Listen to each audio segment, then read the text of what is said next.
గౌతమ్ బుద్ధునికి సంబంధించినటువంటి బంగారు పండు టీత్ కొలువైనటువంటి ప్రదేశం క్యాండీలో ఉన్నటువంటి టూత్ రిలీక్ టెంపుల్. అక్కడికి ప్రపంచవ్యాప్తంగా అనేక మంది బౌద్ధ మతానికి సంబంధించినటువంటి బౌద్ధ భిక్షువులు అక్కడికి వస్తూ అక్కడ అనేక రకాలైనటువంటి పూజాది కార్యక్రమాలు చేయడం అనేది మనం చూస్తూనే ఉన్నాం. శ్రీలంక ఎంత వేగవంతమైనటువంటి అభివృద్ధి సాధిస్తుంది అంటే, ఇప్పుడు చూడండి, శ్రీలంక సాధారణంగా భారతదేశంలో ఉన్నటువంటి డిమాండ్ దృష్టిలో ఉంచుకొని, భారతీయుల యొక్క ఆసక్తిని దృష్టిలో ఉంచుకొని, భారతదేశం నుంచి వచ్చేటువంటి ఏ ప్రయాణికుడికి కూడా వీసాకు కాస్ట్ పెట్టేటువంటి అవకాశం లేకుండా ఉచిత వీసా సౌకర్యాన్ని కల్పిస్తూ ఉంది. ఎంతమంది పర్యాటకులు వెళ్ళినా ఒక్క రూపాయి కూడా మనం అక్కడ వీసా కోసం ఖర్చు చేయవలసిన పరిస్థితి లేదు. హైదరాబాద్ నుండి కానీ ఇతర భారతదేశంలో ఉన్నటువంటి అన్ని ప్రముఖ విమానాశ్రయాల నుంచి శ్రీలంకన్ ఎయిర్లైన్స్తో పాటు ఇండిగో ఎయిర్లైన్స్ కూడా డైరెక్ట్ విమానాల సర్వీసులు అందిస్తూ ఉన్నాయి.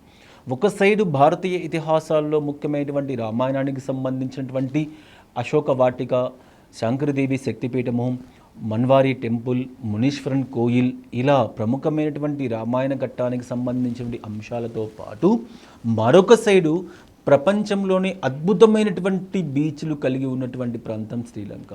ప్రపంచంలోనే అద్భుతమైనటువంటి వన్యప్రాణి సంరక్షణ కేంద్రాలు కలిగి ఉన్నటువంటి ప్రాంతం శ్రీలంక.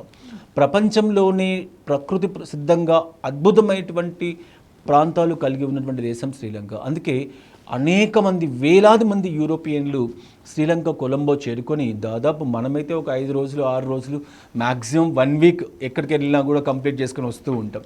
కానీ యూరోపియన్స్, అమెరికన్స్ శ్రీలంక వెళ్ళి 50 రోజులు 2 నెలల కాలం పాటు అక్కడే ఉండి అక్కడ ఉన్నటువంటి ప్రకృతి సిద్ధంగా నిర్మితమైనటువంటి బీచ్లు, ప్రకృతి సిద్ధంగా ఉన్నటువంటి అందమైనటువంటి ప్రదేశాలు చూడడానికి ఎక్కువ ఆసక్తి చూపిస్తూ ఉంటారు. పైగా అక్కడ ఉన్నటువంటి పర్యాటక రంగానికి సంబంధించినటువంటి ప్రభుత్వాలు కూడా ప్రయాణికులను సాధారణంగా ఆహ్వానిస్తూ ప్రతి ఒక్కరికి కూడా తక్కువ బడ్జెట్స్కి, ఎంత బడ్జెట్స్ అవుతుందో అంతే బడ్జెట్స్, అవసరమైతే కొన్ని సందర్భాలలో అంతకన్నా తక్కువ బడ్జెట్స్కి వెళ్ళడానికి అవకాశం ఉన్నటువంటి దేశం శ్రీలంక.